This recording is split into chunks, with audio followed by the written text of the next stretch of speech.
We have David Hall, Executive Chairman of Stratex International, a London-listed exploration and development company with a focus on precious and base metals in Turkey and Ethiopia.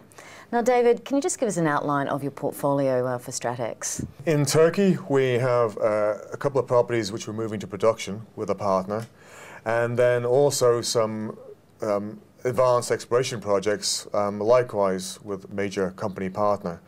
And then in Ethiopia, we've started only about a year ago and developed a portfolio in two areas, one in what's called the Arabian-Nubian Shield Rocks in the north of the country, and then a conceptual discovery that started a couple of years ago where we decided to look for new gold districts. And that led us into the Rift Valley, where no one had ever looked for gold before, and resulted in last October with the Magenta gold discovery in what is a totally virgin area for gold exploration in the world. And so we've been supporting that with further exploration. And what was the, how did you know that you wanted to go to the Rift Valley, or how did that come about? We worked with myself and Bob Foster and with a colleague and consultant, Dr. Richard Silto. Looked at a certain model called bonanza gold deposits with what are called bimodal volcanics, which is high silica felsics and magnesium-rich basaltic rocks. They are known to host very rich gold deposits in veins in a number of parts of the world. Taking that model, we decided to look where that could also occur and led us into the Rift Valley. We looked at stuff in Kenya, looked at Lake District in Ethiopian Rift Valley, and said last October we ended up in what's called the Afar Depression, working on the basis of data that we acquire from geothermal research, where these gold deposits are known to associated with active hot springs. So we were looking at the hot springs and actually driving our way back to the road, or trying to find our way back to the road, when we drove straight onto the Magenta gold discovery, right next to the highway, never been recognized before, and with outcropping gold mineralization. So quite a unique discovery. People term grassroots discoveries. Okay, so if we look at Turkey, could you explain, you want to fast track the gold production in Lichi and Altın Tepe. Can you explain the process that you're going to go through, how you're going to move this into production? Well, Lichi was a discovery of ours with about 250,000 ounces. Altın Tepe was a project that was offered to us by our major company partner, Teck. They were hoping there was maybe 2 million ounces there. We reviewed it, we drilled it and said, no, there isn't, but actually there's about 500,000 ounces. When the crash happened, sort of 2008, our policy of working with partners is that they're looking for the big ones. These are small deposits, but in the current gold price, highly economic. Our Stratex, as you said, is an exploration development company. We are not a mining company, but you make value out of mining. So we found a local Turkish partner who is keen to become a gold producer in Turkey. They've got some mining experience, mainly in coal, and they've decided to partner us, and they're funding $5.5 million to feasibility study on these two projects. At which stage, with feasibility study in hand, we press the button to go to production, and Stratex will have 45% of that project. So we've, again, same as passing on and sharing risk with the major mining companies at the exploration stage. All we've done here is share the mining risk with a partner who wants to be into production, but has mining expertise, which we don't want to get involved in, because it's very time-consuming for a small company. It involves metallurgists, mining engineers, mineral process engineers, and we're really exploration geologists and exploration company. Yeah, and so your exploration areas in Turkey, you've got 3. Could you just go into a bit more detail with that? I can. Oxford, which is in central Anatolia, again was a discovery made by Barry Yildiz and his team. Outcropping gold mineralization, which hadn't been found before. We did an early phase of drilling with 8 drill holes, come up with very encouraging values, and that attracted the attention of Centerra Gold, a Canadian mid-tier producer. They produce about 1 million ounces a year. They were looking to expand in Turkey. They liked the project and are currently funding $3 million of exploration, and we are now moving to a 3rd phase of drilling with them.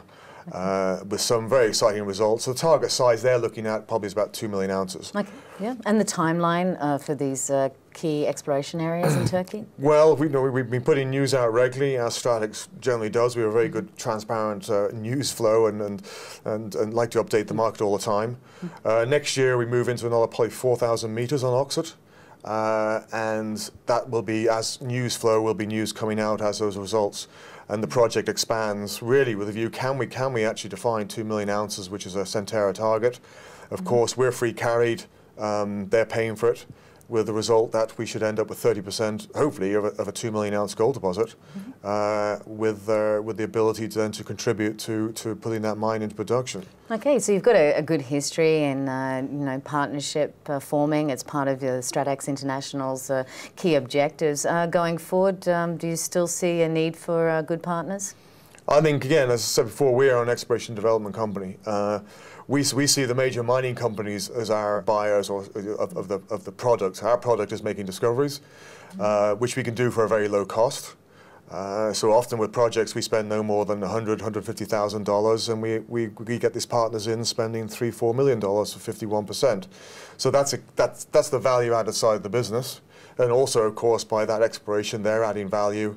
And taking the projects forward. If they walk away, for example, at Oxford with Centerra, and we end up with 1 million ounces, we will then use that, and we will do exactly what we've done with the Leach and Alton Tepe. We will put that into special purpose production vehicle and still see the value from finding gold. In the meantime, we're still working with our major partners to look for a major discovery. And of course, major discoveries are rare. I mean, let's be clear. I mean, I've said often, failure is the norm in our business. Yeah.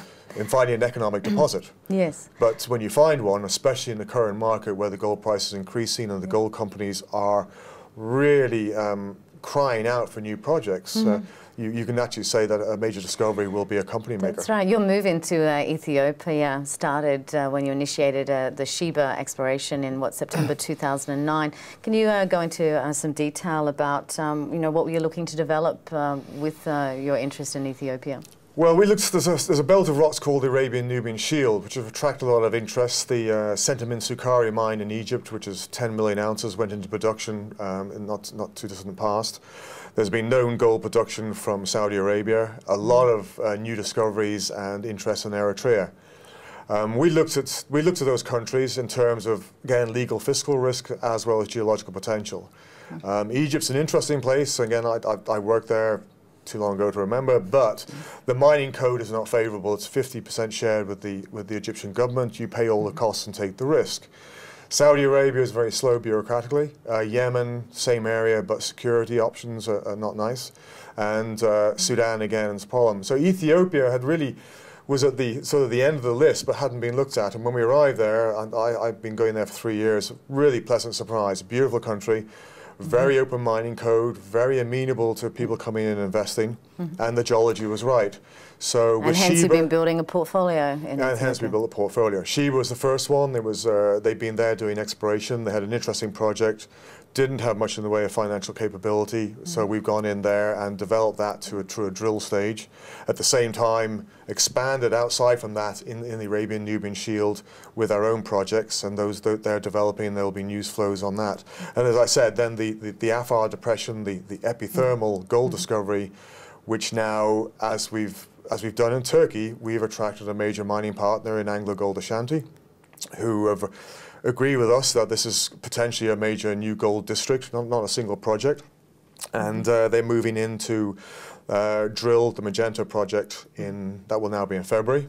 It's $1 million committed over a year, including that drilling, and then the ability to earn to 51% by spending $3 million over 2 years. So that's de-risked it. I mean, because we hope that will be a major discovery. We can't bank on it, but what it means is that we can also keep finding new projects in that same area and increase the probability of success. So if we look at what could come up in the next 12 months with your interest in Ethiopia, what might we see? We've got, we will say, moving to drilling in Magenta, which is in February, which I think is something we're highly excited about. We know there's gold in the system. It's a big system. What we don't know is exactly what level the gold is in the veins. So we'll be drilling this at 50, 100, and 150 meters vertical depth. if we hit the right thing, then that project will move very fast, because these are things that are very easy to test. Once you've hit one hole, you just step out and basically block the whole vein off. So that starts from February. We've also got ongoing results coming out of the regional program. We will probably drill a Shahagni, which is going to be done in Q2 next year. And we're making some other various discoveries which we will fast track, like we did Magenta. Magenta, I say we found it in October, we map sampled it in May, and we'll drill it in February. Okay, and so do you intend to continue to look for new opportunities in the way of acquisitions or new licenses?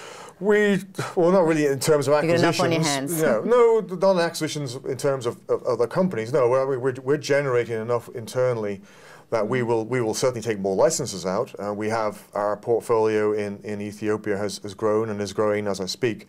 We've got applications in over similar Magenta gold discoveries, which we will announce once those licenses are approved. Likewise, in Turkey, we are looking at new conceptual plays. Turkey is still a very, very big country, very complex geology, but again, with our success rate in discovery, we're now looking at doing some big conceptual plays, like we did with the epithermal Rift Valley play, and see if we can attract a major in on projects like that. Mm-hmm. And so can you have like too many things on your plate, and how do you know what to focus on? That's a good question. I mean, it's very important to continually prioritize. And again, I think one of the things we're very good at is we're prepared to walk away and say, no, that's not good enough for us, or not good enough to develop or add value. So by doing that, I mean, you can jettison, so to speak, the projects, and you keep turning over and adding new ones. So I think that comes down to the quality of the management, to understand what is good, what is bad, where you should focus in terms of adding value, or where you have the best probability of success in finding a major ore body. Mm-hmm. And what do you like about being involved in the mining industry?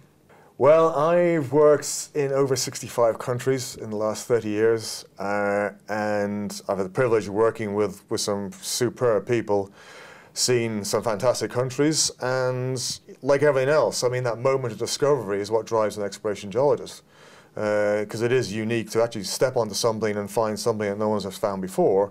Is a great thrill. More importantly, it's then taking that and bringing it into a company like Stratex, adding value for the shareholders, and getting the appreciation from the market that you actually are doing the right job. And I think we're seeing that currently, finally, in the last few weeks, with an appreciation of the work we're doing, and a lot of that is backed up by having excellent major mining partners who really rubber stamp the management and our technical abilities, I hope. Mm-hmm. And do you have a good balance on your board with Stratex International? We do. It's a superb board. I say myself as an economic geologist as chairman, and Bob Foster, likewise, he got even more experience than me.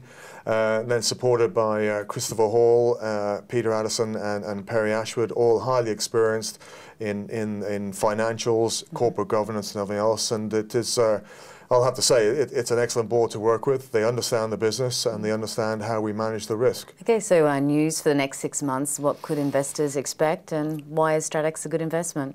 Well, I mean, and on the production side, we have the feasibility study coming from Caps Cassidy. That will be finalised, and we will release the news on that, I think, early in January. Of course, when you have a feasibility study in hand, then you press the button on production. Of course, then that moves into development of those of Vinlice, and then hopefully later on Altan Tepe. So from the production side story, which people like to say, we will be a gold producer, even though that mostly will be managed by our partners. Then we have continual drilling in Turkey with both Hasan Çelebi and Oxford. And then come February, we have the Magenta drilling with Anglo Gold Ashanti, Thani Ashanti, on the new discovery in Ethiopia. So again, we will have a lot of news flow because we're highly active, and that will keep the market, I think, very well informed on what we're doing within the company. Okay, thank you very much, David, and we look forward to watching Stratex International.